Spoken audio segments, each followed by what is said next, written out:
Welcome into another edition here of a Clippers Talk Live. I'm Adam Oslin. Had 4 shows for you yesterday. If you count the pregame, the original postgame, and then the Clippers Talk After Dark we did. That's in the live section here where I went through every shot as the Suns knocked down 15 straight at one point in that third quarter, unbelievably, as the Clippers dropped to 0-3 at Intuit Dome and 2-3 on the season. But without further ado, let's bring in our guest. So I was listening to a show on the way into Intuit Dome yesterday. It was the Pull Up podcast, the basketball podcast with BJ here, who does a lot of Clippers content for you guys and some great national content. The episode he did on Donovan Mitchell was absolutely perfectly on point. But he brought up some really interesting ideas here, and I want you guys to hear him on Clippers Talk. So, BJ, thanks for being on the show, my friend. Oh man, thanks for having me. It's an honor to be on, man. Definitely a big fan of your work. Appreciate that. I guess we could start with last night before we get into some of the topics that I heard you talking about on the pull-up yesterday on my drive in. Clippers now 2-3. They fall in really difficult fashion to the Phoenix Suns 125-119 last night for the second time in just about a week span. Both games at Intuit Dome.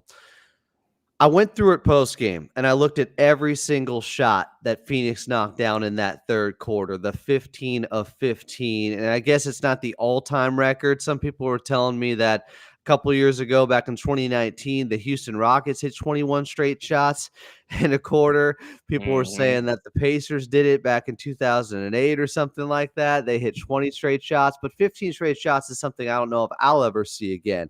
It was incredible shooting performance by the Phoenix Suns. But where do you place the blame when it comes to this latest Clippers loss where they're now under 500 on the year? Well, um, first I want to say every game is different. So as much as the blame I want to put on one thing, I can't just pinpoint it. So let's start up with last night. Obviously, who's been our most effective player? That's been Ivica Zubac. Well, I watched the game against this morning, Adam. So what Phoenix did, and they did a good job. What they took away was the James Harden pick and roll with Zubac. So how do you do that? You have Yusuf Nurkic, you have Mason Plumlee or Kevin Durant camped out in the paint because Zubac's not a pick and pop guy. So he's going straight to the paint. They took it away from Zubac. Even with taking that away, he shot 9 for 10 from the field. But when you take that option out, it pretty much takes James Harden out of his rhythm. So long 3-point shots, more bad shots for James Harden, forcing the error, things of that nature. So I wouldn't put it so much as the Clippers did all this bad. It's just the fact that the Phoenix Suns took away their number one thing, and then it forces us to shoot bad, ill-advised shots. And then Phoenix going on the 15 run with just hitting shot for shot in that third quarter. It was a lot, but I can place the blame a little bit on a little everything: the coaching, the rotations, even the injury. Norman Powell, when he went back into the locker room in the third quarter, you saw the Suns continuously keep that momentum because nobody can create instant offense for the Clippers. But those are a few of my thoughts. No, I think you're spot on. I tried to set you up there because I feel the same way. It's never just one thing. Every game is different. Obviously, it has its own storyline and how it plays out. People post game were lashing out saying, "Hey, fire Coach Lou or get KPJ off this team." I think he gave up one of the 15 straight shots that were hit by the Phoenix Suns. When you review the tape, it's a lot different. And they did do Right. a good enough job of slowing down the pick and roll, but the Clippers did have 70 points in that first half. That's as good as the offense had looked in a half so far this season. They led by as many as 21 as Ivica Zubac had an and one to start the third quarter, where they did start to feature him more. In fact, they weren't missing to start the third. And I will defend Coach Lou in this sense. He called a timeout. They're up 18 at the half, and he calls a timeout when it gets to 17. He hmm sensed what was happening with Phoenix and how hot they started and didn't like what he was seeing from the Clippers defense, even though a lot of those shots were really well contested.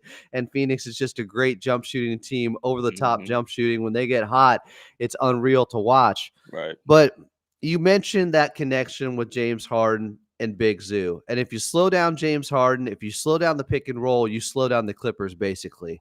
Mhm. Where do you think they pivot to in how they can get their offense more juiced up, either when James Harden is on the floor and just having another option or a guy to bring it up, or when he's off the floor too, and who else can create for this team? I know they're trying KPJ right now. He's still struggling. I would say the last 3 games have been better than the first 2 from him at least, but it just seems like they're searching for more shot creation out there. Right. So, I mean, goes back to personnel, man. Like, Kawhi's out, and that was your person that can close these games. I mean, if you've been watching the games we've been losing against Phoenix, Portland, and then Phoenix again, they've been coming down the fourth quarter. Now, yesterday the defense collapsed, and I think I missed this point as well. uh Terance Mann is a person that gives Devin Booker trouble. I don't know if you catching that throughout the matchups they've been having. Devin Booker don't want the ball. So in the third quarter, he went on the heater in that second half. And a lot of those points, I don't think one was scored on Terance Mann outside of a pick. So when you take him off Devin Booker, you're pretty much letting Devin Booker off the hook and allow him to get comfortable in his spots. But 15 shots, I mean, just is ridiculous. But as far as their instant offense, you know, I think James Harden, you got to establish the James Harden offense from the Clipper offense. Harden offense is simply him using the ball, having high usage rate. He controls the offense, and it can go good, it can go really bad. And I think they have the NBA can figure that out, where now you have to actually use more ball movement, cutters. Your defense turns into the offense for the Clippers. That's where they're at their best. And I think I said this on your show yesterday with KPJ. I'm gonna give him some more time. I did see him, hit shots. I think it was 5 for 12 yesterday, 14 points. I think his biggest issue is one, he ain't played for a winning team, and two, he's he's what you call a hooper, or he's a guy who likes to play on the playground, but he's not a guy I think with a high IQ who knows how to actually play basketball. So hopefully Harden's teaching him how to actually play basketball. But I like his size, I like his measurements, but it's gonna take a little bit more time for him to play winning basketball. BJ from the Pull Up is joining us here on a Clippers Talk Live after the Clippers fall last night, 125 to 119 to the Phoenix Suns at home. Once again, some deja vu. Didn't go into OT, but this time they led by as many as 21. Phoenix stormed back, and the Clippers lose a game late in this one. You mentioned KPJ and giving him more time. And I understand that notion because it's only 5 games. And as much as people are freaking out, the Clippers are 2-3, and some people feel like they could be 5-0. The other side of it is they could be 0-5 because every game is coming down to the very end. And they were holding on and gripping late against the Golden State Warriors and Denver Nuggets over the weekend. But Kevin Porter Jr., you talk about basketball IQ and playing winning basketball, which is something he didn't really experience in Houston. That was a very dysfunctional franchise at the time he was there. He still averaged 19 per game. That's not nothing in the NBA. He still shot 37% from three for an entire season and was really good on catch and shoot threes. I agree with you. There is something there. They're trying to see what they have. We did hear from James Harden post game, who talked about the fact that, he wasn't on a team that was trying to win. This is a different experience for him, at least not trying to win in the same way with the aspirations the Clippers have. So he's still learning out there, too, how to play winning basketball, as you brought up, BJ. I just wonder at what point, if they get down big to OKC, if they lose the next couple of games, they got OKC, they got San Antonio, they got the Philadelphia 76ers to finish off this 5-game homestand. If it comes down to not so much the 10-game sample size anymore from Coach Lou, but a sense of urgency because all of a sudden they're 2-6 and they need to win ball games. Do you think in a scenario like that, maybe KPJ gets moved to the bench and they bring in Bones Highland or Jordan Miller? Yeah, and see Bones, I would go with Bones because here's the thing about Miller. I get it. Miller had good preseason. He played in the G League as well. But we can forget Bones has been an actual NBA rotational guy for the last 3 seasons with Denver on behind Jamal Murray. Last year with the Clippers, in the playoffs, I think with Russell Westbrook and them, I think he had like a splash game in game Game 4, if I'm three. not game 3. And then last year he had a 37 point per game performance against Phoenix. So this guy's played actual real NBA basketball. So I feel you should go with Bones over Jordan Miller. I think Miller doesn't have enough NBA resume to go, because it's a difference. You can play in the preseason against, more of the second and third stringers and the guys who are trying to get contracts in the NBA, but it's a whole different animal when you face them in the first string and then rotational guys and starters and role players. It's a whole different ball game. So, not saying Jordan Miller can't do it, but I would go with Bones because he's already done it. Yeah, that's a good point. I think it's a fair point. I know some people push back and say, well, he hasn't done it because you haven't given him the chance yet at the NBA level to see what he can do. And I do think there's something to a guy who has cleared all the hurdles. He's been great in the G League. He's been great in the Summer League. He's been great in the preseason. And that last game of the preseason, Sacramento was playing their guys outside of De'Aaron Fox. And I mean, he was Yeah. going right at Keegan Murray. But I get what you're saying. There's a reason Bones Highland is still on this team to me, and I think it's in case KPJ does get suspended, which I think is probably more likely than not based on precedent, that they would then go to Bones just to have a little bit more stability, because I don't think you can have Jordan Miller as just your backup point guard all of a sudden. Can he run some stuff? Sure. But you'd probably have to have him next to Chris Dunn, who's bringing the ball up the floor a lot. So you're not putting too much pressure on a guy who's 24 years of age and, as you mentioned, doesn't have the NBA experience yet. Right, right. It's a tough cookie, man. And here's another thing too. Like with the Clippers, everybody's roles done moved up. So you're asking Norman Powell to be the second leading scorer, something that he wasn't last year. He was off the bench. So you add people moving their roles up. It's making it like, okay, well, more responsibility. James Harden is having to play offense as far as scoring and assisting the basketball. He's not going to be the guy you look to close games, in my personal opinion, which we're missing a closer. We don't have Paul George. Paul George would have closed a lot of these games, if you want to, be perfectly honest. And Kawhi Leonard definitely, we know, will close these games. So you don't have those two guys. I think that's why we're kind of came up a little short. Phoenix on the other side, they got Devin Booker and Kevin Durant, that half court assassins with the basketball in their hands. Do you credit or attribute the lack of the ability to finish down the stretch to fatigue right now with a guy in James Harden who has the third highest usage rating at the age of 35? And it's just too much being asked of him, because I had people in here also last night, right after the ball game, saying trade James Harden, which is just totally unrealistic, obviously. And like, he had a great first half. He had great moments. He's been absolutely orchestrating everything for this team on offense. Like, I don't know how many points they'd be able to score in a game if they didn't have James Harden. Would they score 70 points in a game? Would they score 80 points in the game? Like, he is a system and the system for the Clippers right now. But it does seem like he's petering out at the end of games, missing free throws. Is that legs to you? What are you seeing from him late in ball games? Um, you could say legs, but I think it's just a lack of focus. James, I think he's averaging 25 and 12 assists, but he's averaging 6 turnovers. He's leading the league in turnovers, 6.3. So, yeah, you're getting the assist, but what's going on with the turnovers? What's going on with the missed free throws at the worst possible times of the game? First game against Phoenix, he split 2 free throws in, I think, the fourth quarter. And then last night, I think he missed the key free throw down the stretch. Or it was against Portland. I'm sorry, against Portland.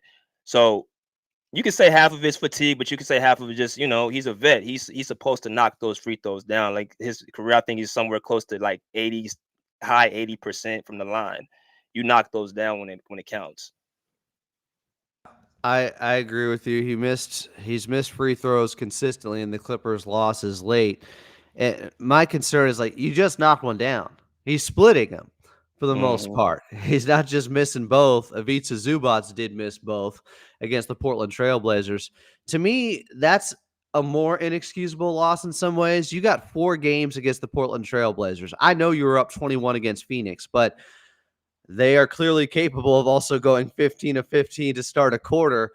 And a lot of that stuff is outside of your control because it's just hot jump shooting, and they have some elite Hall of Famers in that area. But the loss to Portland, BJ, to me, that's one that is going to sting at the end of the Yeah, season, and I will remember. You right. see that the same way? Absolutely, because you got a 5 game home stretch. You got to get the easy ones. Like we keep saying over and over, we have a low margin of error. See, last year we had a more talented team. We don't have that luxury. We had Kawhi Leonard healthy for majority of the season, so you don't have the margin of error to lose these games. And the way we're losing them is even hurting even more. It's just like, and I don't want to put this on one particular person, but it just seems like we have a lack of intensity throughout the entirety of the game. And until we get that locked down and we play like we're actually not with a bunch of stars and we have that desperation play, we're gonna find ourselves in situations like this down the stretch where they're not closing games. And I look at it more so we should be doing on the defensive end anyway. I felt like late in the fourth quarter, while their defense was good at times, and I counted 7 or 8 of those shots in the third when Phoenix went 15 of 15 last night were well contested. There was a hand in their face. But in the fourth quarter late, the Clippers were scrambling a little bit. They'd try to double and then recover on rotations. And Phoenix was impeccable with finding the open man each and every time. Some people don't want to hear that, but if it was happening the other way around with those great perimeter passes and playing hot potato, and if it was the Clippers doing it, everyone would say, wow, look at our ball movement. I mean, Phoenix was very good in that area, but the Clippers also got caught after some of these doubles, and it's a team on a back-to-back, and I've heard people bring up how you're trying to double and trap guys and blitz and fire late in the ball game like this, and you got tired legs out there, so getting back and rotating, that could also be problematic, and it was. Yeah, definitely, definitely, and I think somebody said the Suns were executing down the stretch.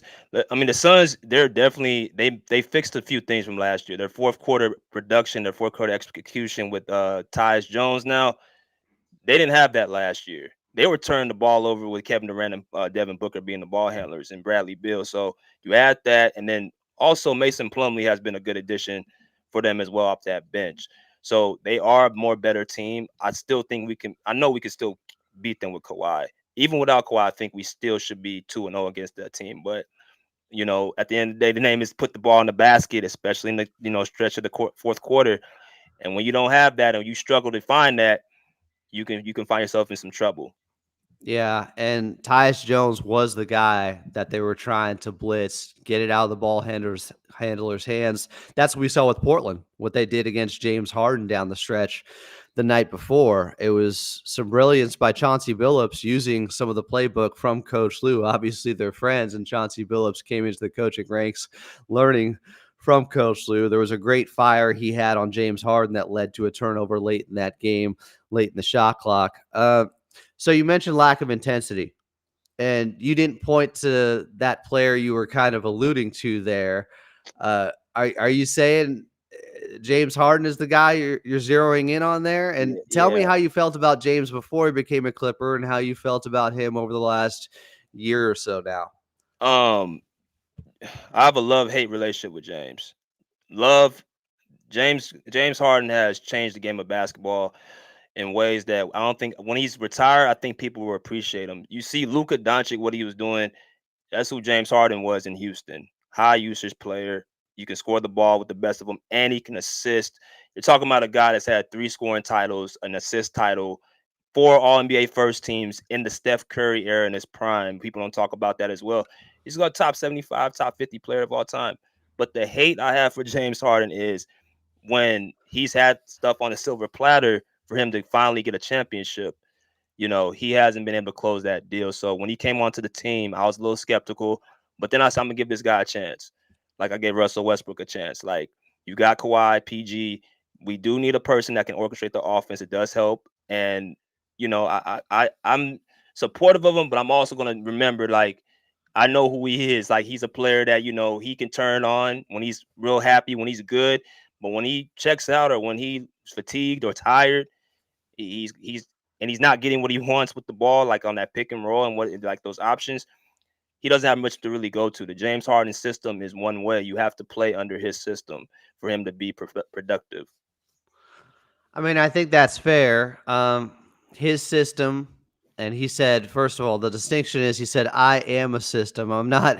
He didn't say the system. He didn't say he's the only system, which would be if you said I'm the system. He said I'm a system.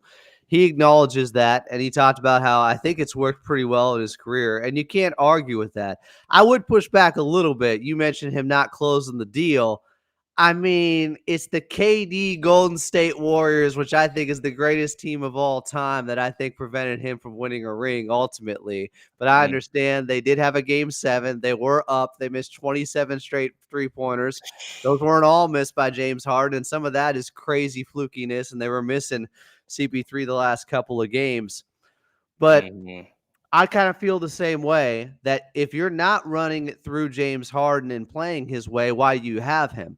And the Clippers have Mhm. even tried to play him more off ball. They acknowledged and they knew coming into this season that they're going to wear him out if he just has to be a system and do everything for this team. And you're kind of seeing it already. And Yeah. I do think there are tired legs there, while others are saying, hey, he needs to get his season legs underneath him because it's only 5 games in.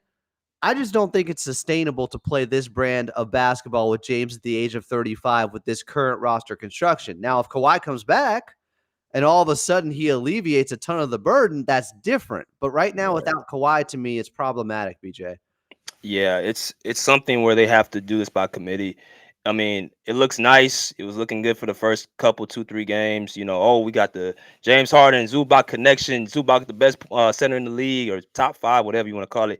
But you got to throw different things at these teams. They got coaches that's going to figure it out. Budenholzer is what, a very, very good defensive coach. So he played you twice. He's like, okay, this Harden Zubac connection, I'm gonna take that away, and I'm gonna actually have somebody camped out in the paint. I have 3 guys who are about around 7 feet: Kevin Durant, Mason Plumlee, Yusuf Nurkic. I got the people to actually take away that pick and roll. So let's see what happens. What they do when James Harden is not given that first option, and then you saw, and if you ain't realized, like, his shooting efficiency hasn't been that great, No. and he doesn't have the burst and step to get past his defenders. Like, if you're talking about Houston, James Harden, he don't need a screen to get what he wants to get to the basket. But now it's like, you need a screen, you need to, have another person get you open, and that's going to put you in a position to take more ill-advised shots. Let's talk about a positive with this team. Norman Powell, I think, has been their best, most consistent player so far. The 22 points he had in the fourth quarter in Denver was incredible. And I should say best, but James Harden's still their most important player because he sets the table. But most efficient scorer right now, that would be Norman Powell. Were you convinced that he was capable of picking up the slack without Paul George? And I know he's not Paul George. He can't do everything he does. He's more of a catch and go guy or a catch and shoot guy. He can't Mhm. create for himself the same way. But he is filling up some of the scoring void they're missing right now. I love knowing me from San Diego. That's where I'm from. Grew up in the same neighborhood as him. His high school coach, shout out to Jeff Harper, was my AAU coach in basketball. Okay, okay. So I love Norman Powell. Honestly, no, I think he's doing what he's supposed to do off, scoring and, not having Paul George. But the thing that PG also brought was the defensive end. Like, I don't know if you remember, Adam, last year in April when Kawhi went down, and we had like to win a stretch of games to get that top 4, top 5 seed. They beat And Denver. they beat Denver. PG had 28 points. They beat Phoenix. They beat Cleveland. Like, those were big games that PG showed on both ends of the basketball. But this is what I will say about Norm. He's the type of guy that he's not afraid of any challenge. He's going to go up and said he wanted to be, a starting 5 player. He's definitely showing that. I'm not so sure if he can carry that load for the entirety of the season. It's like, okay, you can average 12 to 15 points off the bench, be a 6 man, but can you do offensively and defensively throughout the entire course of a season, be a great offensive player and not a great defensive player, but at least solid enough to hold your own? And I have to see it for a whole season before I make that declaration. If you ask me, my heart is saying, I would say no, but I'm gonna still give Norman a chance. I love what I'm seeing from him. Yeah, I do wonder how much it takes out of his offense with the work he's now putting in defensively, which is something he did used to do early on in his career in Yeah. Toronto, before that in college with UCLA. He's getting back to it, but back then he didn't have the offensive burden. So we'll see at the age of 31 if he can maintain this. We'll take some questions here. We got BJ from the pull up. TT said, Adam, how do you feel about the upcoming schedule? So BJ, I'm going to read this off to you, and Yes, you sir. tell me when that first win comes at Intuit Dome. Saturday, OKC Thunder, I think the best team in the West. I predicted they win 60 games this season after they were at the top of the West last year, and they only improved. It's insane right now. How do you feel about that upcoming contest? I don't know. That's a yeah. Okay, that's not gonna Looking be up the here. first one Yeah, in Into a yeah, Dome. yeah. Looking Okay. at that. San Antonio on Monday. Wemby is in town. San Antonio, they want to get at least in the conversation when it comes to the bottom of the play. And I think this season that would be a successful year for them. Remains to be seen the giant leap that Wemby can make in his second year. That is a winnable game. Like That's that's wonderful. I think that's the game where they Right, figure it out and put it together for 48 minutes at home because they have done a decent job last season against Wemby with throwing bodies at him and keeping him away from getting to his sweet spots. right. Batum is going to be a person heavily in that game. Mm. He knows him very well. They're both from France. So and like we were saying, every game's different. Like if you even look at last night, there's certain players that bother KD and Devin Booker. Terance Mann, Chris Dunn, I think two players that you can put on Devin Booker consistently. KD, I think the guy that you could put on him is Nicholas Batum. I don't think Derrick Jones Jr. is long enough for KD, but I mean, KD's gonna get his shots. He is who he is, but each game is different. I think against the Spurs, I think you have to play Nicholas Batum heavy minutes and early. But the Spurs are a little bit better, but that should be a win for us. Yeah, the Spurs right now are 2-3. Their 2 wins coming against the Rockets in game 2 for them. They also took down the Utah Jazz. They have also lost to the Rockets. They've lost to OKC. They have lost to the Dallas Mavericks so far. I think that likely, yeah, is their first victory at Into a Dome. And then you have the Philadelphia 76ers, who are not whole yet, who don't have Embiid and Paul George back, and we don't really know about their status. As Jonathan Ing is saying, he thinks their first win could come against them because they could still have guys out. They're struggling a little bit. Tyrese Maxey has still had a 45-point game already, and he can go off at any point. But like there are, as much as people want to go doom and gloom, there are some winnable games coming up in the very near future. It just doesn't feel like Mhm. OKC is one, but you still never know. I'm not counting a Clippers team out because we talk about their strength. It's on the defensive end, and that does keep Right. you in games. I said this last night, BJ. Tell me if you agree with this, but Go ahead. their defense keeps them in games against anybody. Their offense keeps the opposition in games as well. So it's that cat and mouse thing. Spot on, man. It's expected. We're gonna have these games where we're looking good, and then offense comes in, we can't hit a shot. So spot on. Yeah. And we knew this coming into the season. There's a lot of people that are surprised by this. Like, we need to make this trade. We need to bring in Zach Levine. We need to bring in Brandon Ingram. I'm hearing this stuff last night. And my point is, I don't think you should be making any big moves at this point or giving up any young assets or one more first round pick, the one that they have that they could move currently, until they see if Kawhi Leonard can stay healthy for a sustained period of time. And Hmm. that remains to Right. be seen because he just came off a season where he played 68 games and he still ended up by the end out in the playoffs. So, like, you can't be making any big moves or any more big moves to try to go quote unquote all in when you don't even know if your hammer, the guy that would make you a real contender, can stay healthy. Is that fair? That's all we need, man. We just need Kawhi. Hell, I don't know if you see my last. I was like, all we need is Kawhi Leonard on the court, takes care of fourth quarter scoring, and with the defense we have now, this team specifically, he can be guarding the second, third best player and taking more opportunities to play more offense. Some people are asking us about Kevin Porter Jr. We had a conversation about that a little bit earlier. David R is new getting into the chat. Go to Yes, sir. That's rewind my guy. there. Old Dirty Dasher said, is the KPJ experiment over yet? I don't think either of us believe it yet, but I would not be shocked if OKC gets up big in the first half and Coach Lou says, all right, I'm going to try something here. Bones Highland's going to get some run. We need some energy. Or Jordan Miller's going to get some run on Saturday, tomorrow. I would not be surprised by that, BJ. Yeah. uh, Well, I like I said, I want to see Bones before Jordan Miller. But I could see them giving it to Miller just off because the fact everybody wants to see him play. But again, KPJ really playing, I think 6 games overseas last year, and him trying to get the rust off. I don't really see an aggression issue with him. I just see more of an IQ issue with him. I don't think it's more so like he doesn't have the skills, he doesn't have the length. I just think it's more of an IQ, the turnovers at the wrong time.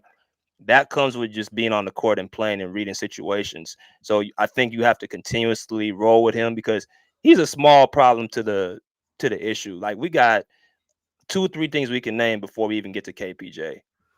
It does feel like he's the scapegoat right now. Like Hmm. he's the new Marcus Morris. He's the guy Right. everybody wants to blame. But Hmm. I don't think he was the reason they lost that game last night. In fact, I think he had a really good first half of that game last night. Right. He started 4 of 4 from the field. He had 10 points in the first 5 minutes. He was out there and was looking for his shot instead of trying to force things.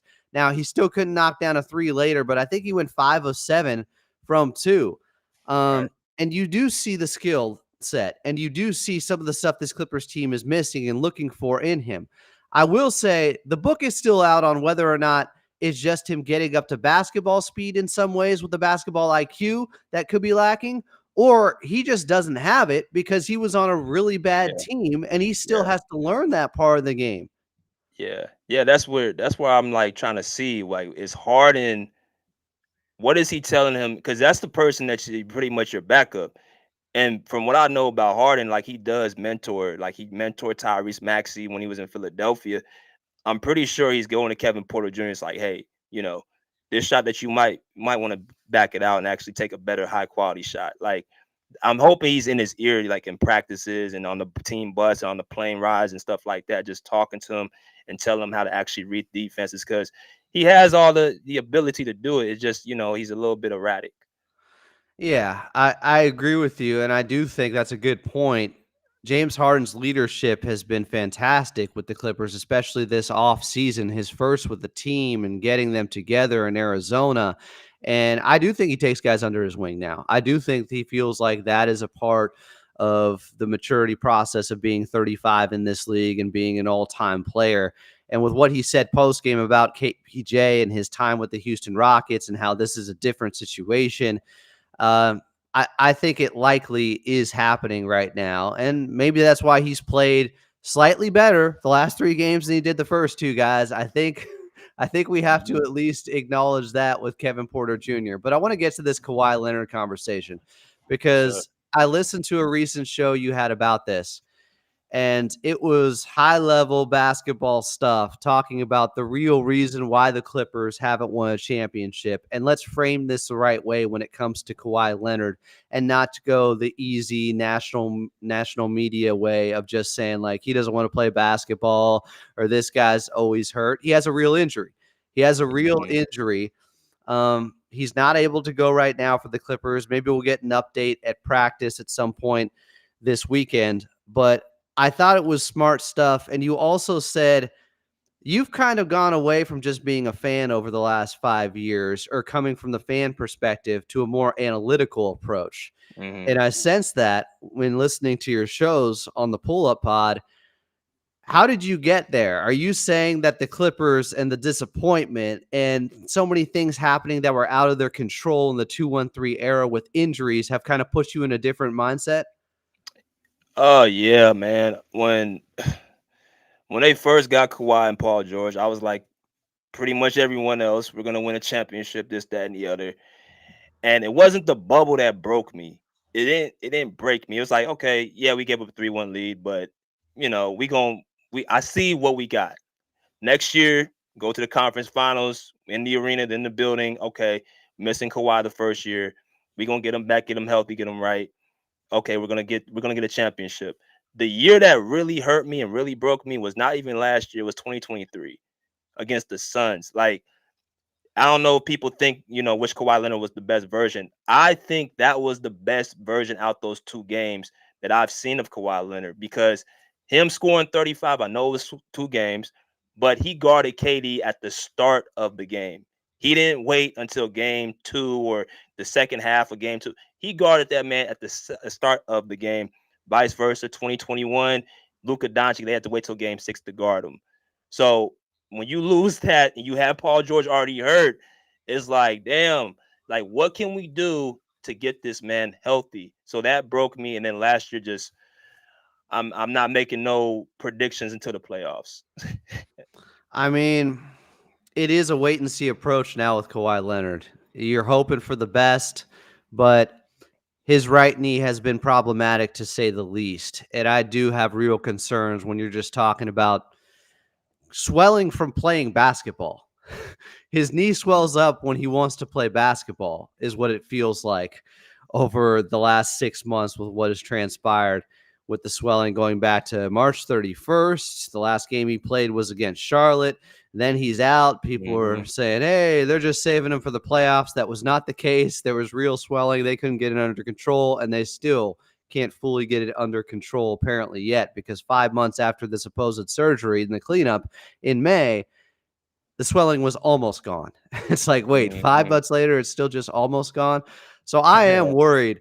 I think you bring up a great point with the best version of Kawhi Leonard, because I always say he is remarkable in that he's had these significant injuries and he comes back as a more efficient player so far each and every time.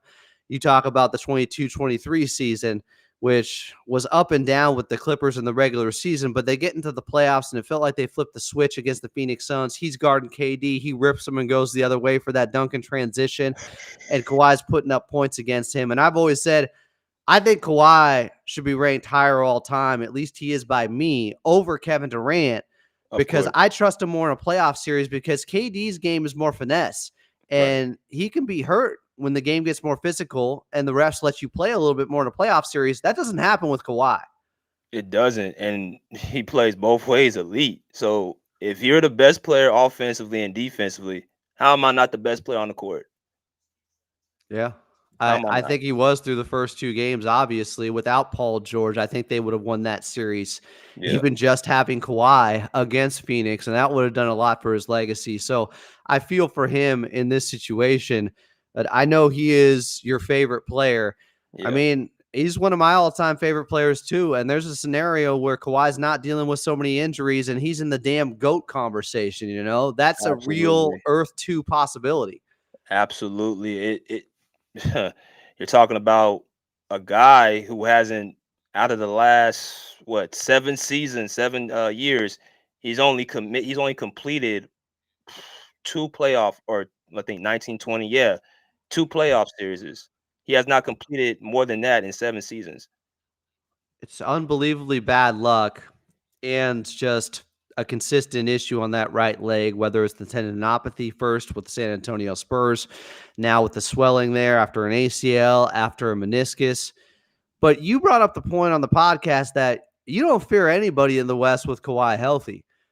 Therefore, if the Clippers got into the playoffs, and even if they had to get in through the play in, and they're, the seventh or eighth seed, and they're taking on OKC, but they have a healthy Kawhi Leonard and a healthy team, you feel okay about a first round series against anybody? Anybody, anybody. You got the best, and I still think he's the best playoff performer. And the West is not deep. I mean, you got a bunch of mid level teams. I mean, can you tell me the dominant team outside of OKC? No, the book is out on Minnesota after the trade. Jamal Murray doesn't look as good. They're dealing with losing another guy this offseason in Denver and KCP. So, yeah, I agree with you. The elite high end talent, it's kind of in the East now. There's a lot of good teams Yes. in the West, but there's not this dominant team, proven team. Yeah, we seen that in the finals, man. Like we saw what happened to Boston and Dallas. Boston just basically manhandled Dallas. And more, another thing too, Adam, I think a lot of the younger players, the younger stars are in the East. You got Jason Tatum, Jalen Brown, you got Donovan Mitchell, you got Paolo Banchero. Giannis is still in his prime. Uh, you got Tyrese Halliburton, you got Jalen Brunson, all these young stars in the Eastern Conference. You go over to the West, you got, older Asian stars, KD, you got LeBron, you got Steph, still very, very good high caliber players. But it's in a different time in the Eastern Conference where they're starting to take over. Yeah, this is the best the East I think has been since like Jordan retired the second time in '98 from the Bulls. Honestly, Yeah, it goes back yeah. that far. Like when you look at head to head against the Western Conference, it's not like they haven't had elite dominant teams. With Boston right now, they're still, I think, the best team in the league. With Miami back with the Heatles, but like at the first six spots in the East, they're pretty damn strong there, especially at the very top. Injuries, though, as Mark Jag said, every team in the West is one injury away from being out of it. I mean, you can say that for a lot of teams. It's a superstar driven league, like East or West. The Philadelphia 76ers are out of it right now. I know they got two injuries. The Milwaukee Bucks don't have Chris Middleton, and they don't look right at all. They At are one all. and four right now. They're a Yeah, mess. they are a But mess. I do get it. In the West, it doesn't seem as deep roster wise right now. But in going back to this Clippers team and where they stack up and where they could be headed moving forward here, BJ. So you're not of the belief that they should go out there and make a reactionary move 5 games in to try to bring in somebody to juice up the offense in giving away assets like a lot of people here want to do already. Um, nah, because it's well, one is no one out there who's. I mean, you're basically saying you want to replace PG, and you just can't. There's nobody there to replace that. You can't replace 23 points per game and elite on the defensive side. So again, I'm not panicking because number one, you got the best defensive team, top 5 in the defensive rating. You don't win championships on the offensive end. You win them on the defensive end. You don't need all these high scoring teams. Like you got look at Indiana, one of the best offenses in the league. They're not winning no championship. The Suns back in the day with Steve Nash and that high power offense, they didn't win no championship. People want to go to Golden State. That defense, and especially in them championship years, was top 5, top Yeah. 5, top 10. So their offense was magnificent, but their defense was high elite as well. You need defense to win. So we have the defense. We're just missing a guy who is arguably the best two-way player in the league, giving you 25, 30 points per game, and will lock up when it's time to lock up. So you don't need to make any moves outside of maybe a few utilitarian, like get rid of PJ Tucker and stuff like that. But as far as big moves, nah, we good. If this Clippers team, though, let's say, is 10, 12 games under 500 by the time Kawhi Leonard comes back, and it's not going their way, and they're not winning games late and able to execute late in games, even though they're in games, they're still coming up with losses at the end of the day, and it's killing them in the standings. Do you think there's any possibility that the Clippers and Kawhi Leonard part ways where he sees that, okay, I can't win a championship here this season. Maybe I'm no longer on their timeline, and they mutually agree to move him, even if he gets healthy and they're winning some games, but they still can't get back into the hunt? Could that be a possibility to you? Yeah, yeah, it can be. And you think about it because it's just like everybody saying. And let me just put this. I don't mean to get off track, Adam. No, it's People fine. saying he like Kawhi Leonard doesn't want to play basketball. I don't. I always ask people this question, bro. Why do you train that hard in the off season and not want to play? I just have always asked that question. If you think he don't want to play, why is he training as hard as he do in the off season? Why was he hanging from the rim in game 3 against Dallas and afraid to drop to the floor because the impact on his right knee? Like he didn't want to play. He didn't ask to be out of that series. They said, enough. We're taking you out of that series and saving Mhm. you from yourself. Yeah, yeah, and that's just basically any player who's played like you don't train as hard as you do just to miss time when the bright lights is on and your name is being chanted and your jersey sells and all like that's the fun part. You don't do all that and actually just want to miss games. But as far as your question goes, yeah, I can see it happening because it's like okay, let's both kind of like rebuild because the Clippers can throughout the next year or so get a star because we do have free agency coming up. We have a brand new nice arena. Players are going to want to come here. Kawhi Leonard right now he needs to be on a team where he's going to actually win a championship. So if they try it and it doesn't go as planned with the Clippers, I think they will reach a mutual agreement. Like, okay, we respect you enough as a player. Kawhi respects the organization. Say, okay, let's work something out where both sides get what they want. So it's definitely a possibility. Yeah, I don't think anything's off the table with this Clippers team this season. I mean, James Harden is basically he's on a one-and-one deal. He can opt out after this year. So there could be big wholesale changes at some point. Yeah, yeah. James Harden, was he 35 going on 36 right now? Yeah. He's It's getting up there.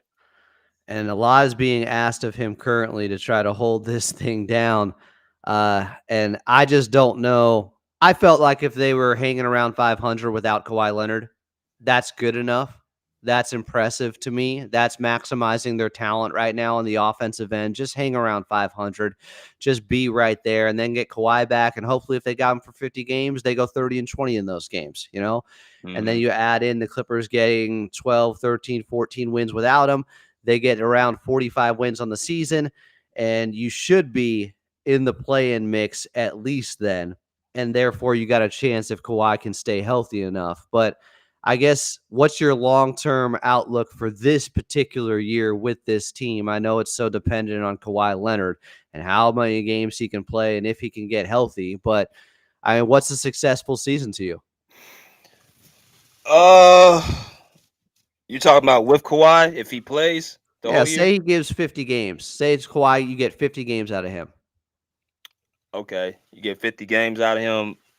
I mean, I think I predicted top 4 to 6 seed. That's successful as far as the regular season, and then the playoffs. Like I said before, man, like we'll be clicking. I truly Bleav it comes down to matchups, and every team I'm looking at the West, from OKC to Phoenix to Sacramento to Minnesota to the Lakers to New Orleans, all these teams, like most of them, even OKC hasn't really proved that they can win in the postseason. They've been a great regular season team, but they have bad matchups like with the Lakers. I think that would be a team they struggle with. And Yeah. I think with us, when we play them, Kawhi just takes it to such a high level. He'll make you be a better version of yourself than what you came in as. And those are, all-time great players. So with, the team, I think successfully Kawhi finishes the whole season. That's the first thing. And then, you go for a championship. I like your thinking. I do think with a healthy version of Kawhi Leonard, nobody would want to see this team in a 7-game series. Nobody in the Western Conference would want that, especially, hey, we got the number 1 seed. We just drew Kawhi Leonard and he's healthy and the Clippers in the first round. And we don't have the seasoning or experience if you're talking about the OKC Thunder getting that number 1 overall seed once again. He is BJ from the Pull Up, the basketball podcast.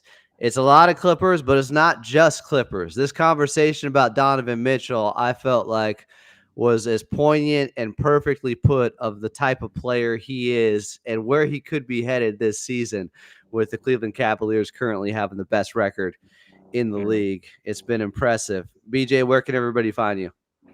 You can find me at the Pull Up Basketball Podcast. That's PULLUP, the Basketball Podcast. You can find me also on Bleav in Clippers. I'm also a host of a Clipper show called Bleav in Clippers. That's BLEAVINCLIPPERS. And you can find us on Spotify, iHeartRadio, and Apple Podcasts, and listen throughout your day while you're going to and from work. I should have got the Bleav in there earlier. That's my bad. We'll count that as another Clippers turnover as they had 6 in the fourth quarter last night. let me BJ, thanks for doing this. Let me ask one more question for you. If Go we get ahead. off, what do you think coming in this season? Did you have the Clippers finishing in the standings? I mean, I had him at the high end 6th, and that's just because I felt like at most Kawhi was probably playing 60 games. I don't think he is right now because we just don't have a timeline and he's out indefinitely, and I'd probably sign up for 50. I thought the high end was 6, the low end was 10. So somewhere in that range. But I knew their offense would struggle. It's about if their defense can keep them in enough games. They have so far. But I do worry long term.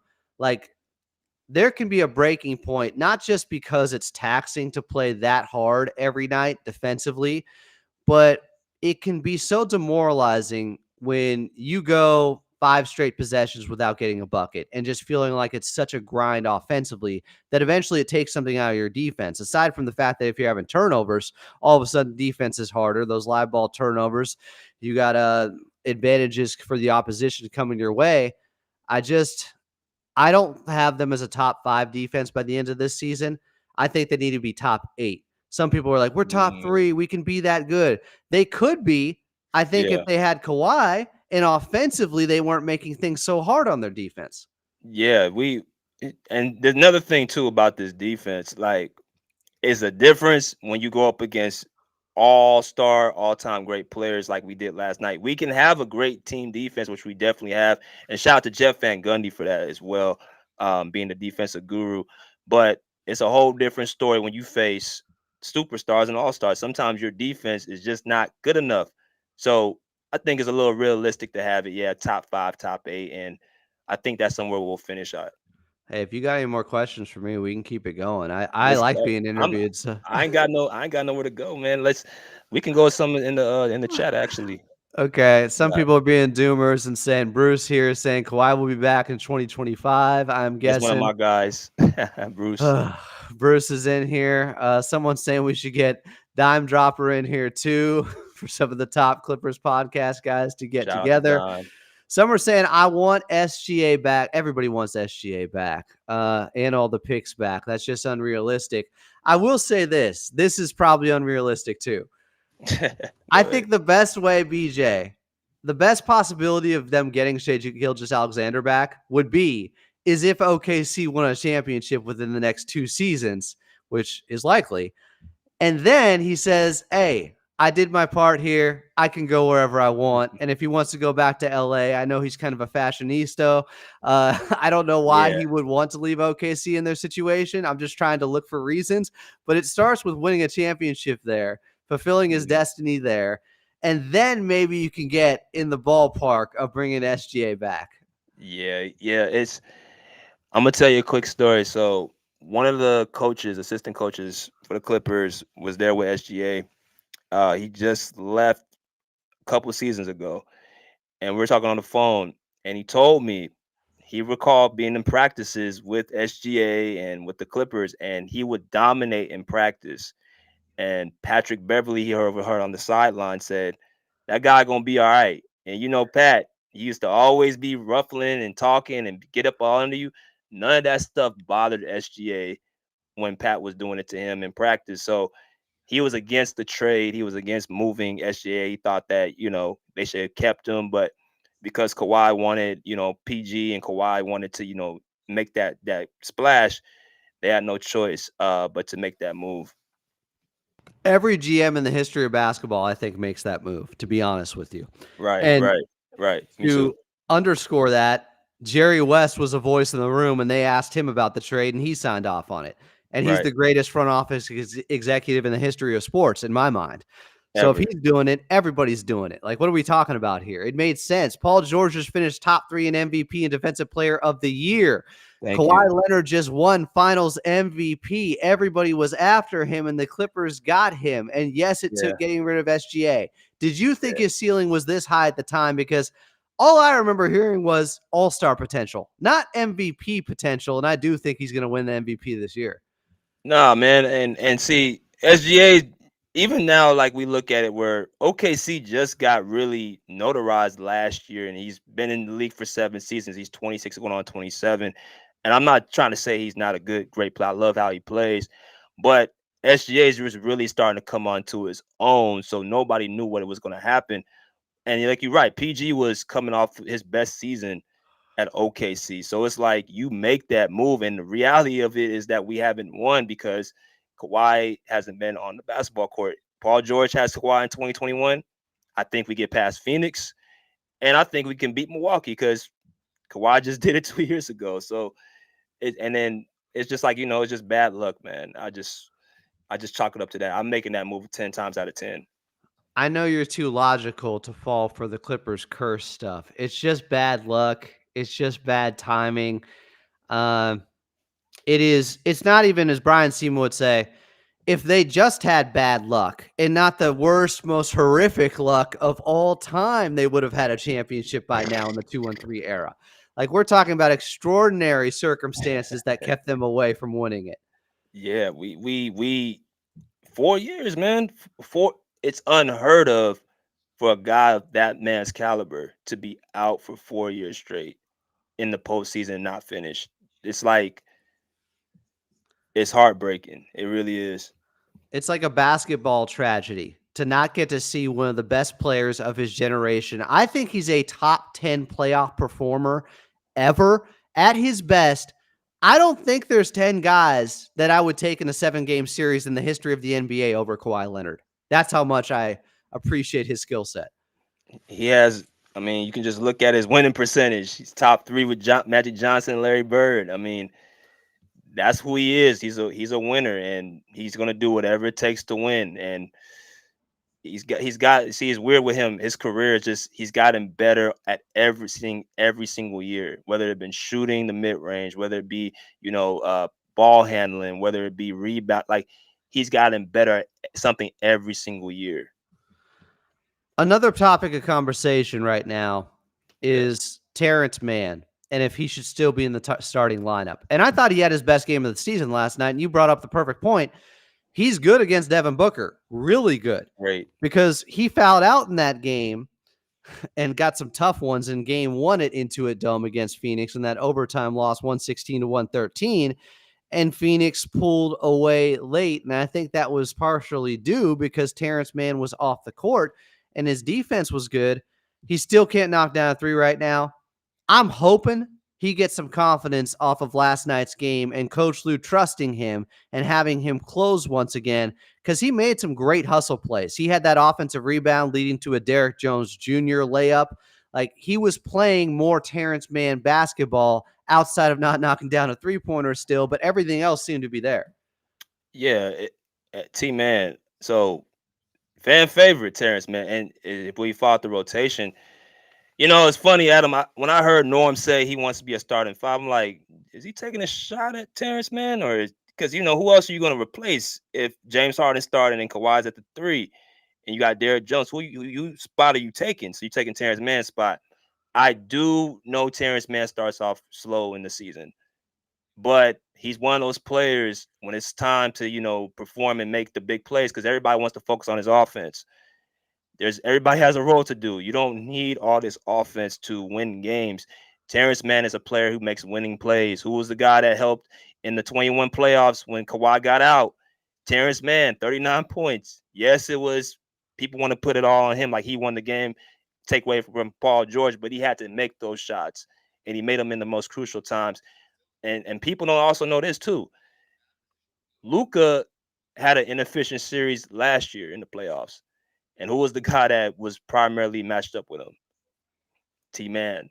He shot 38% in the matchup data against Terance Mann in that series and didn't hit a three when Terance Mann was on him, according to the Sport VU cameras, which are faulty at times and flawed, but he was great against him. The eyeball test will tell you too. He was magnificent. He's a big game player, and he doesn't knock away from the challenge. He's just not a star, man. He's not. I think when people say this is going to be that's not him. That's not his role. That's not what he's there for. But he is one of those guys that can help you win a championship when you have your stars there. So it's like I said, I don't know if he'll fall out the rotation. Me personally, this is just me. If Kawhi comes back, I would go with T Man over Norm, just for the simple reason. Now that Norm has gotten this confidence, and now that he can show like I can score 20 plus points and be a starter, I can do that. I still would put Terrence Mann in that position, because we need to have a good backcourt defense. We can't have two guys can get exploited on defense. We can't have James Harden getting exploited, and then Norman Powell. We don't know what's going to happen at times.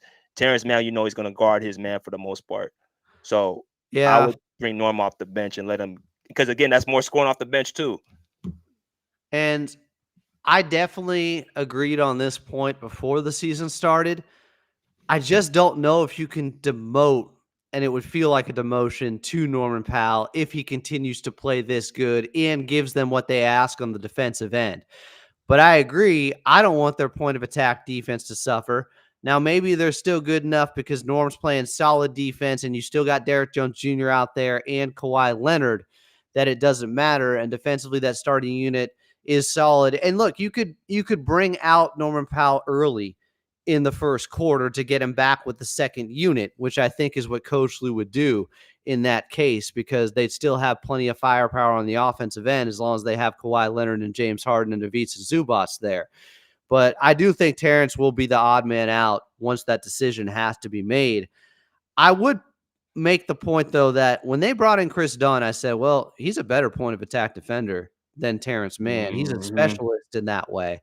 I would Right. not be shocked if Mann continues to not be able to shoot well from the outside and the Clippers are losing, that they do make a change at some point. I hope Terance Mann figures it out, but they do have a solution right there in Chris Dunn, and the numbers do look good with him in place of Mann with the rest of the starters so far. Man, Chris Dunn is the ultimate screen navigator. Terrence Mann does it as well. But when you watch Chris Dunn play, man, he's one of them type of old school defenders. Like he gets under screens, he gets under taller defenders, he bothers people, and he knows how to properly move around the offensive screener and knows how to navigate screens. I think Chris Dunn can take over Terrence Mann's minutes, and he's a better outside shooter to me, better I mean, offensive so player. far he is, but like career, he's not. But the last 90 so games, he's been really good from three. So I don't know what to make of it.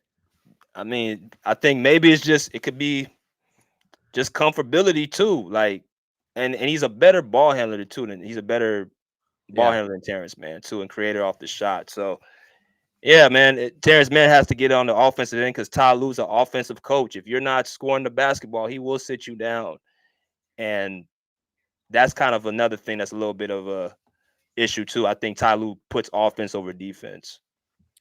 He has an affinity for guards. He has mentioned before when everybody else was talking about Wingstop, he said, I was a guard. I have an affinity for guards out there. But I he was a defense. He was a scrappy guard. That's why I'm just not Yeah. understanding. Like you weren't no 20, 25 point per game scorer. You were a scrappy guard that played defense. Like your best highlight was on Allen Iverson stripping the ball from him and going down the court getting a layup. Yeah. 2001 finals. I think Terance Mann, you touched upon it there for a second, with Chris Dunn being the better playmaker and ball handler. I do think the lack of handle from Terance Mann is the thing that holds him back from having an offensive explosion season where all of a sudden he's averaging 15 per game. I think it's that right there. Yeah. Yeah, I think that's exactly right. Let me ask you a question. Let me ask you another Yeah. question. How who would you be the starting five? Who would be the bench come off the bench for you? Like the 5-man bench unit. Yeah, so who will be your starting five when Kawhi comes back, and who will be your bench unit? I mean, I don't think they should run out many all bench units where you don't have Mhm. somebody staggered in from the starting lineup. Like I mentioned, I think you should take Norman Powell out 5 minutes into the first quarter and then bring him back with a bench. Even if Ivica Zubac, take him out maybe at the 7-minute mark or maybe it was 7 minutes into the first quarter and bring him back with a bench. But I think it is Chris Dunn to me, obviously.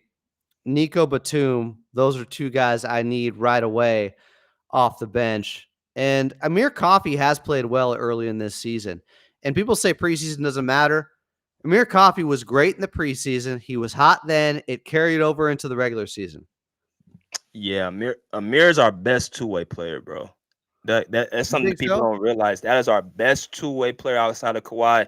You find minutes, and he didn't play much last night. He played what 10 minutes, 13 minutes. I want to say because of Terance Mann going for over 30, he ended up at, 10 minutes. You're right. Yeah, man. And so you find minutes for him, and you keep him on the floor. KPJ, like I said, give him about a couple more weeks. See where he's at. But at the end of the day, we definitely got to get these key wins. We cannot allow teams like Portland to beat us because this is a stretch I thought we could have won 4-1. Ooh, now they're 0-2 to start this 5-game homestand.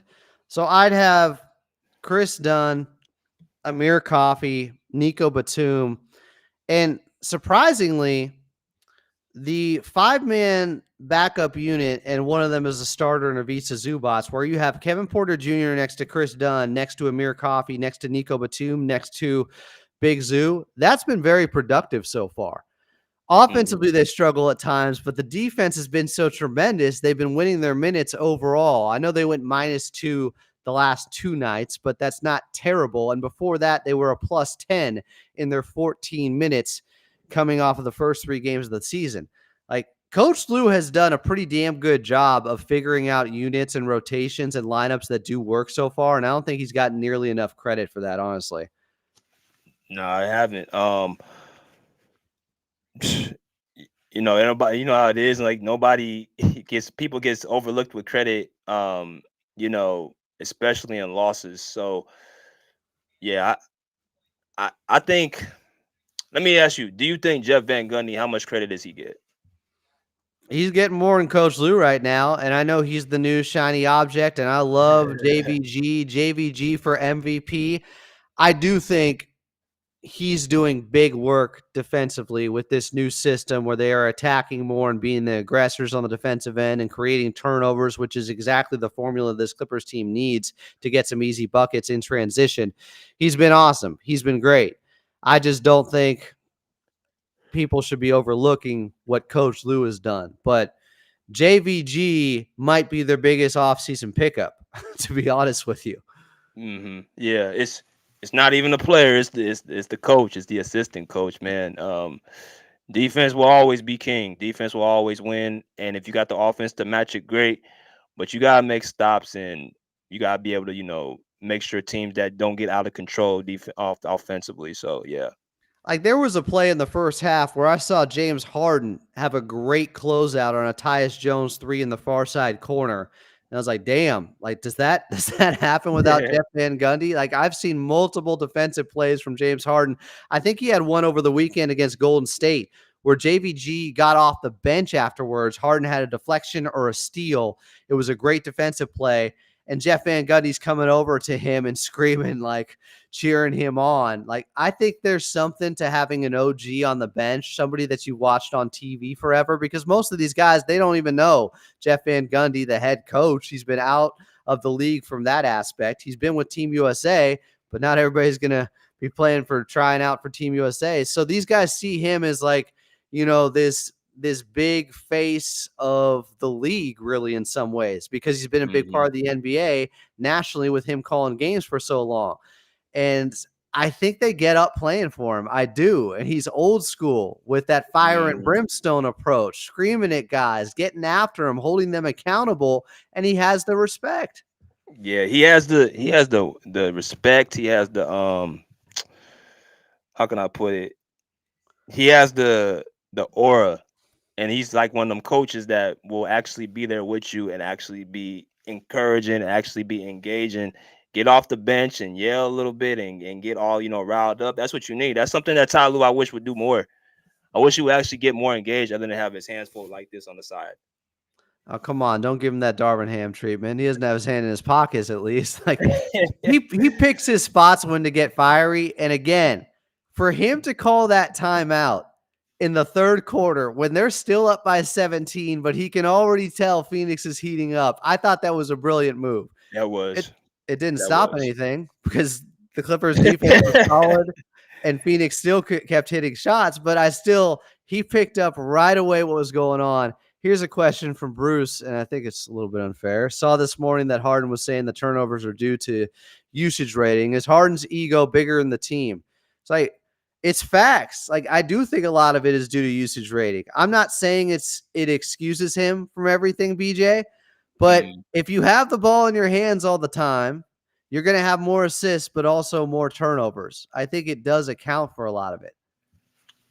Yeah. See, it's again that love hate usage rate. Yeah, you gonna most likely have more turnovers matching your assists and stuff. But I will say this about Harden.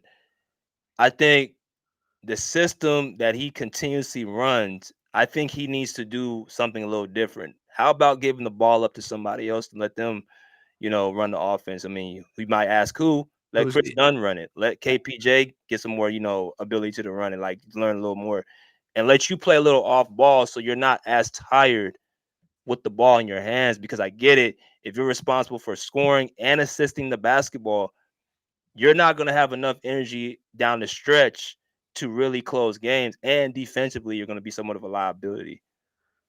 I agree with you that somebody else needs to do it. The question is who. And the name that stands out most is Chris Dunn. Who's most capable of not being a negative on defense? He will definitely not be that.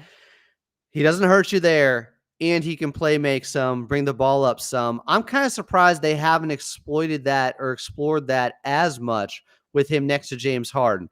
But Terance Mann's having the good game last night. He's guarding Devin Booker, so they had all the starters out there. I think at the 6-minute mark of the fourth quarter, they went back to the starting lineup. So I can't like that's a lot of rationale going into that too, because Terance Mann was having a good game. So how can you have Chris Dunn too? See, that's where another thing too. I don't know if you saw this too. We have a lot of guards that really should be probably playing. And Terance Mann and Chris Dunn, I thought to myself, you got Terance Mann there. Why did you bring Chris Dunn in if you already have a point of attack defender? What was the point of bringing Chris Dunn in? And what was the point of bringing Derrick Jones Jr. in? I didn't know why was that something that they had to do, but yeah, that's another problem. Like, who are you going to play? Like, who are you going to put on the court? Who's going to get the most minutes? You got Amir Coffey there as well there too. So it's a lot of guards they have, man. I just think they're going with the guys who will defend right now, obviously. And I like the defensive identity. I love it. As soon as they broke off talks with Paul George, it was bring in Derrick Jones Jr., first day of free agency. Here we go. And he has been better than advertised so far, I have to say. His screen navigation is insane. His effort is crazy. I can't say enough good things about Derrick Jones Jr., who's also knocking down threes to start the year off. Yeah. I was a little concerned about that. I didn't know if how that was gonna work, but he seems to have figured out if you want to play in the James Harden system and you're a wing, you gotta knock down 3-point shots. Clips Gang TV says, how many of our players have been injured under Doc and Ty's system? Like, blaming the coach for guys who were injury prone before they brought him in. That's like, one of my guys too, Clip Gang. Shout out to him. You handle this then, damn it. Yeah, man. We had a lot of injuries. But I don't think it's so the coaching. That's just that's one. I think it's, of course, you got to look at the medical staff, how they're, treating the players, but also just like, a lot of them guys are two-way players. Paul George, two-way player. Kawhi Leonard, two-way player. Patrick Beverley plays hard all the damn time. Like, you're going to most likely break down if you play hard. I mean, Kawhi Leonard has talked about this. Does he need to change the style of play that has made him so great because he's getting older and all these injury issues? He mentioned it at training camp in Honolulu when they were taking on the Golden State Warriors. People keep bringing up he shouldn't be playing power forward. I don't think it's so much playing power forward that's been the problem. I think it's just Kawhi's style of play. It's a blessing and a curse. It's what's made him great. It also is what has led to all these injuries. When he's running the most miles per game last season, I don't think that's because he's playing the power forward. I think it's because his defensive instincts kick in and he can't help himself. But you run that much, it lends itself to injury. Yeah, I think it's that. That's a good point. But I also want to add on to it. I think it's how hard he trains in the offseason. If you saw what Patrick Beverley said, how hard he works and how hard he trains, like, you don't give yourself enough time to get recovery and rest. You're just always just going. Body is going to break down, and you're playing both ways at of the ball. I mean, I love Kawhi too, but it's just like you kind of put it on yourself when you kind of, don't take, really recovery serious, and you just want to just work and run yourself right to the ground. I also, and Ball, so I'm sure you don't sign up or adhere to this. Some people say we don't run any plays. All it is pure ISO. It's like, man, I've seen some crazy stuff just yesterday in the game from Coach Lue getting into his bag. Go look at LA Clippers film on Twitter. Justin Wilson, who highlighted one of the plays that is just a crazy screen into getting it to Norman Powell. Like, they run Spain pick and rolls. They do all kinds of stuff. Like, this is not Coach Lue just letting them play ISO and rolling the ball out, right? No, it's not. It's they have so many options, or they have enough options to at least, create some good offense. I don't see just ISO ball. Like, I see a lot of downhill screens, I see a lot of curl screens, I see a lot of I see a lot of different options that they run. They're not just dribbling the air out the ball and just going one-on-one ISO. They're not doing that.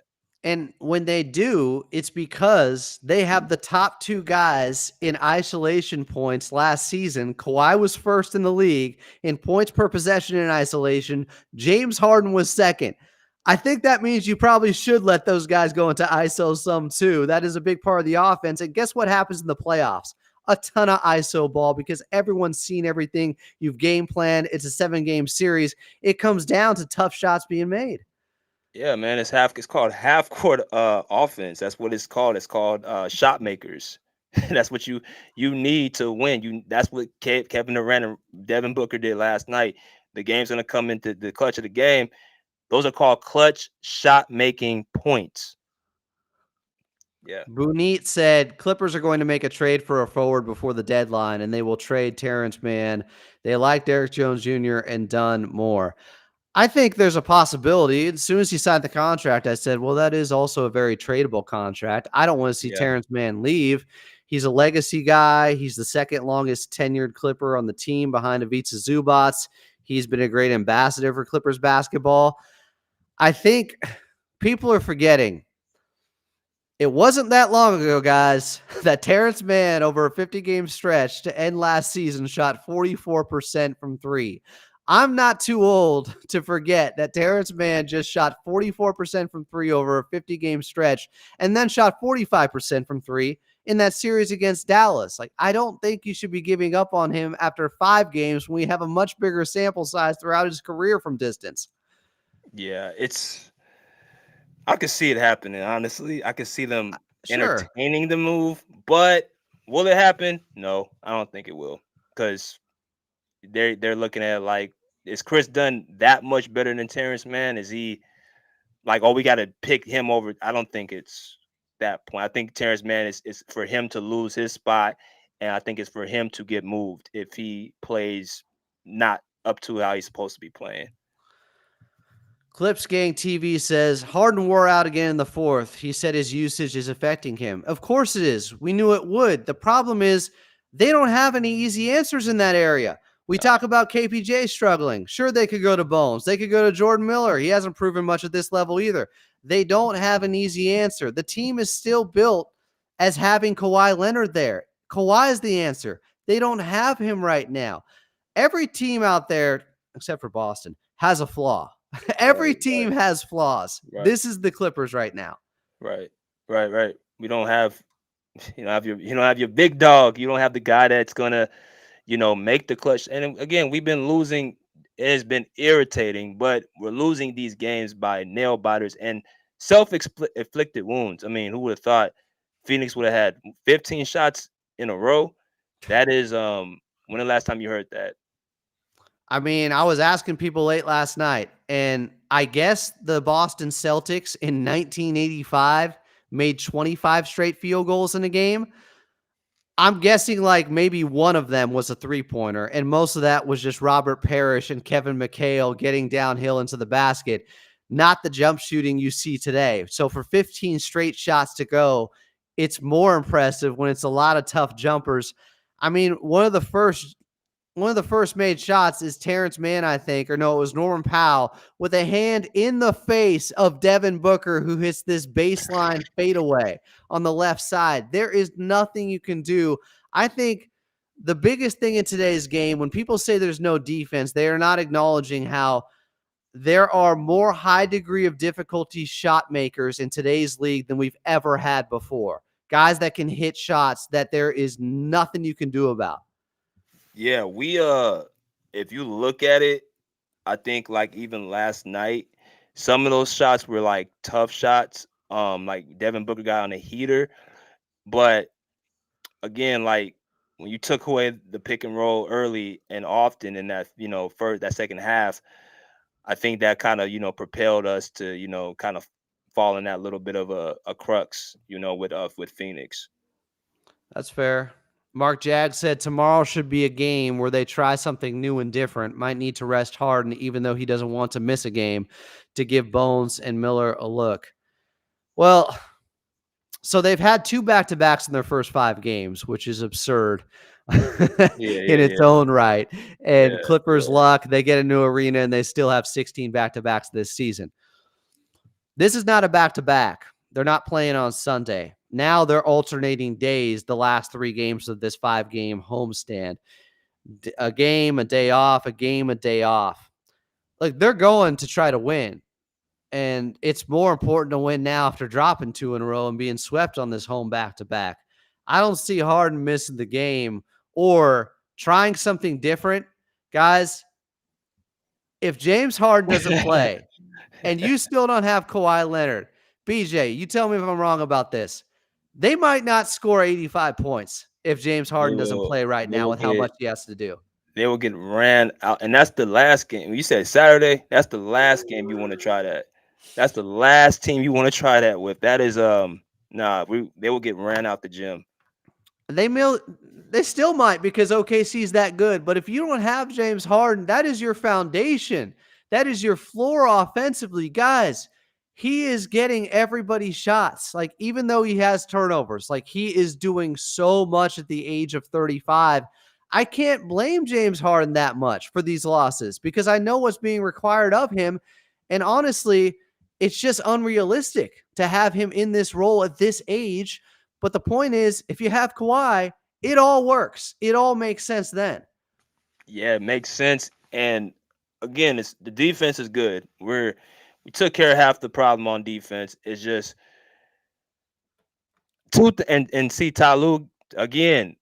You give the offense to James Harden and let him, be the distributor on the team and run the offense.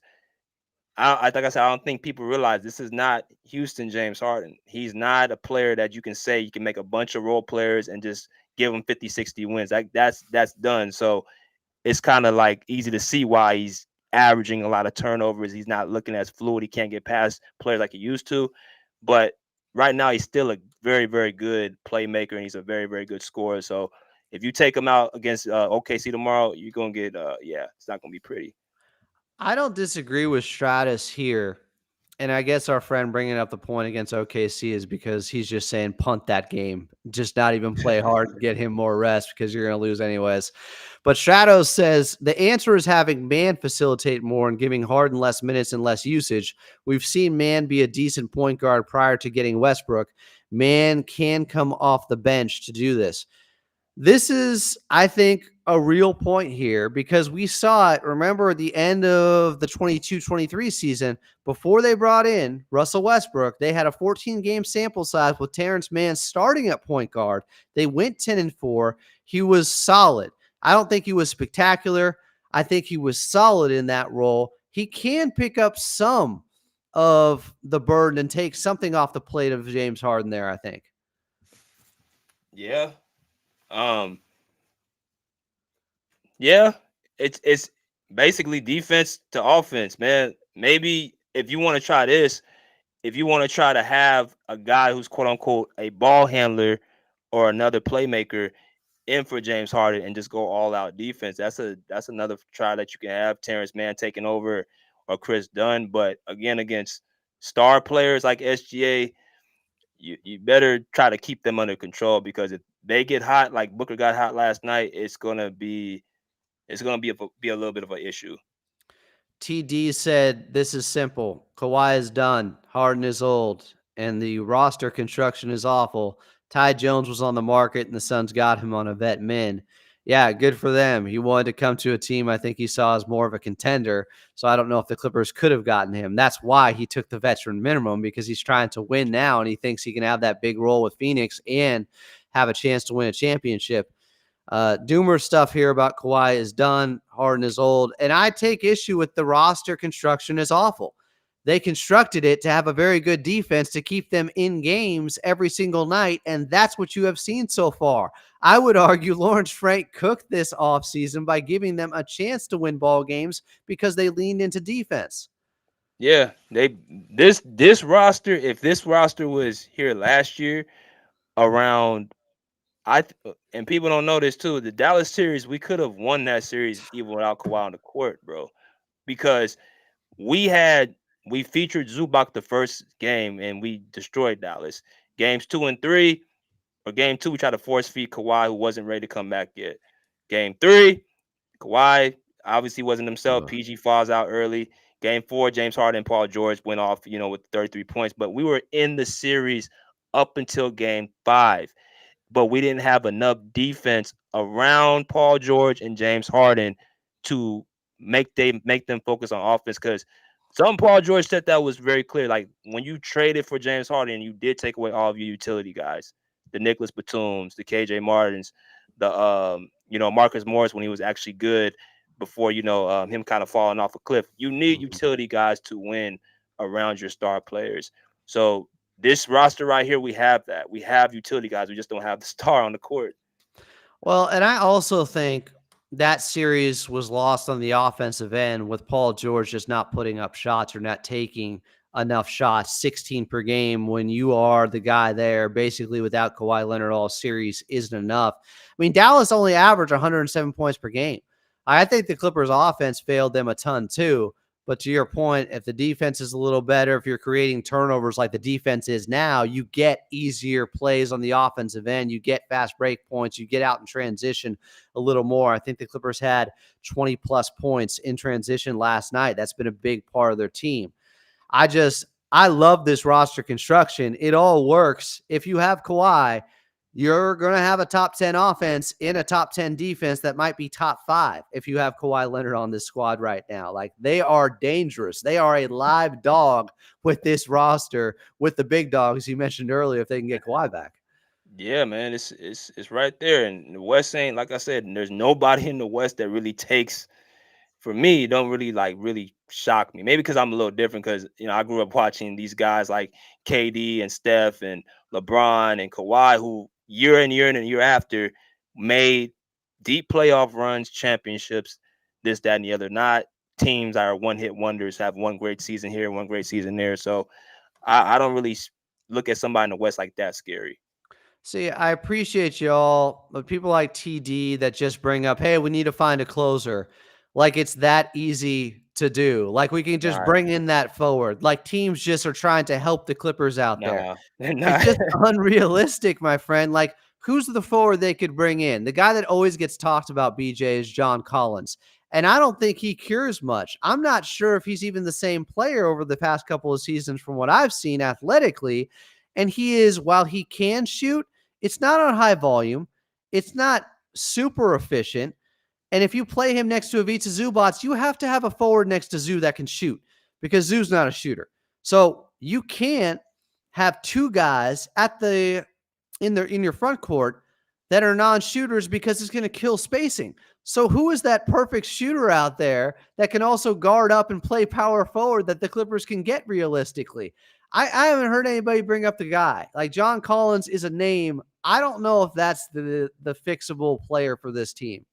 they they and I get it. Fans look at, oh, let's just bring this, but man, you guys got to realize salary caps. You got to realize, do teams want to help the Clippers out? We saw that in the summer with Golden State. They didn't want to help us out. They didn't want to give us, well, we didn't want to help them out. But teams are not trying to help other teams out that they know are going to be competitive. And that magical name, like, who are you going to put out there? John Collins is not. I'm with you.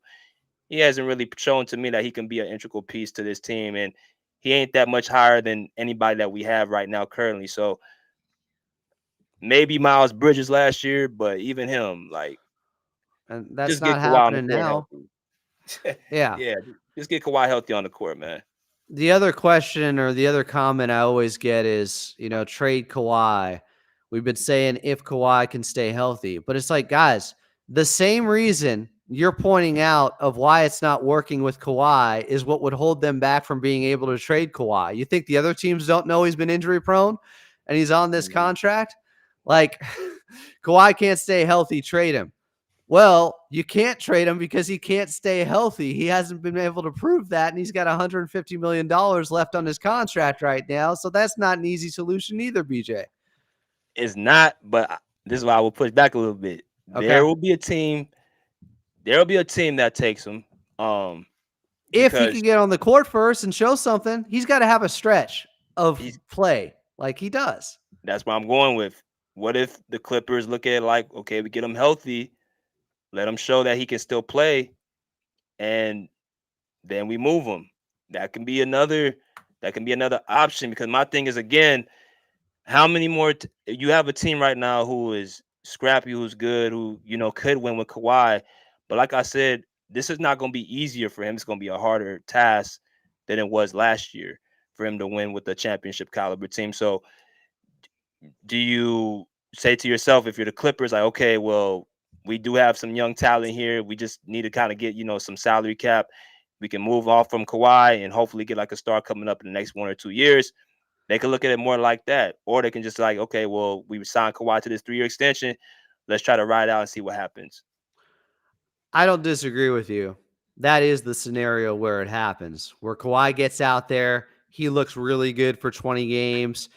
It typically happens with him. He puts up these crazy efficiency numbers, and some team that is close but thinks Kawhi can take them over the top goes all in.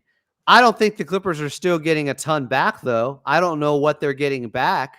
Uh, Maybe one first round pick, I think at most, because of how much he has left on his contract. It's going to take a team that's desperate to try to win now, like a team like Miami is the one that comes up, or a team like the Houston Rockets, where they have some good young guys, but do all the pieces fit yet? Does somebody need to be moved? And do they think if they surround a vet like Kawhi with young guys, they can instantly be a contender? I could see one of those two teams. Who do they trade from Miami? Who would they trade? I don't know if it's Duncan Robinson or Tyler Hero. One of those two guys I would assume would be involved in a first round pick. And I'm telling you, I don't think what you're getting back, the deals that are coming the Clippers' way, if fans could see them, are all that tempting for Kawhi Leonard right now.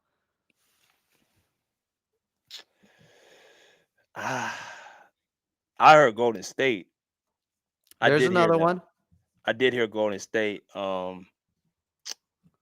It's I mean, they just were in for Paul George, so it makes sense. They're trying to extend Steph Curry's championship window. yeah. I think and Golden State has one of the best medical staffs in the NBA, but you know, I just didn't expect this to happen like this. I expected championships with the Kawhi PG era. That's why I expected. That's why it's so much. I'm thinking, what do we do next? I didn't see this coming. I really didn't. Nobody could have, which is why I go back to everybody would have made that trade. Every GM in the history of basketball would have made that trade because you can't think of, but what if Kawhi tears his ACL on the way to us winning a championship? You can't let thoughts like that creep into your mind because typically that stuff's very unlikely. Now, as a Clipper fan, you're going, it's our luck. This is what always happens. He's the new Bill Walton. God rest Bill Walton. Um, Yeah, One of the all-time greats, and he had obviously an injury-plagued time with the Clippers in San Diego and then in LA, but that's what it's starting to feel like with Kawhi Leonard. So the frustration, everybody gets it, guys, but we're looking for realistic solutions. That's what I always say on this show. That's why I think BJ is looking for on his show too. What can you really do to try to still make a run at this thing?